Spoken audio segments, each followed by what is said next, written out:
Adakah seorang yang nak disebut sebagai seorang yang berjaya mesti kaya dan berharta? Nantikan, tonton video ini sehingga selesai.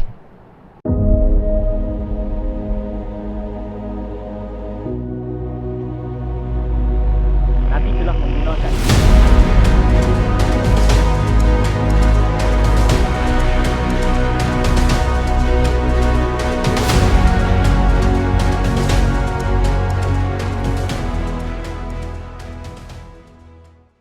Assalamualaikum warahmatullahi wabarakatuh. Hari ini saya nak tanya anda semua tentang istilah yang kita selalu guna, perkataan yang kita selalu gunakan, yang anda selalu sebut kepada orang yang kaya dan berharta. Apa dia? Berjaya. Adakah berjaya mesti menjadi seorang yang kaya raya dan juga berharta? Tidak. Tidak semestinya seorang yang nak disebut dia sebagai orang yang berjaya mesti kaya dan berharta. Tidak.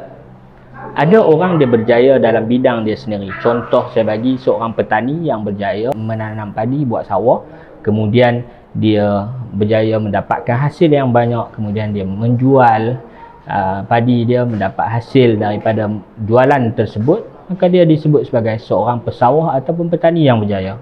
Begitu juga seorang penoreh getah yang dia berjaya memahirkan diri dia dalam menoreh getah, mendapatkan susu getah, kemudian menjualnya, mendapatkan hasil daripada jualan tersebut, maka dia disebut sebagai seorang yang berjaya dalam menoreh getah. Ada orang berjaya dalam bidang pendidikan, ada orang berjaya dalam bidang mendidik orang lain sebagai guru, sebagai pensyarah, dan ada orang yang berjaya dalam bidang rekaan dan sebagainya, banyak benda, dan dia berjaya dalam bidang tersebut. Tidak semestinya seorang itu nak disebut sebagai seorang yang berjaya mesti kaya ataupun berharta. Nabi SAW tidak pernah kaya sepanjang umur Nabi, sehingga 63 tahun Nabi tidak pernah kaya. Nabi hanya hidup sederhana, tetapi Nabi disebut sebagai seorang yang berjaya. Hatta dunia melihat kepada baginda Nabi SAW, seorang yang berjaya dalam hidup dengan akhlak yang sangat mulia. Dia juga, baginda juga disebut sebagai orang yang berjaya. Adakah kita nak sebut kepada Nabi orang yang tidak berjaya kerana Nabi tidak mempunyai kekayaan sepanjang hidup Nabi? Tidak, Nabi juga orang yang berjaya. Maka berjaya tidak menanti ataupun tidak menunggu seorang itu kaya dan berharta barulah disebut sebagai orang yang berjaya.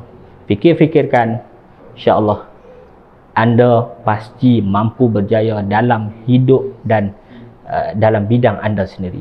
Wallahu a'lam.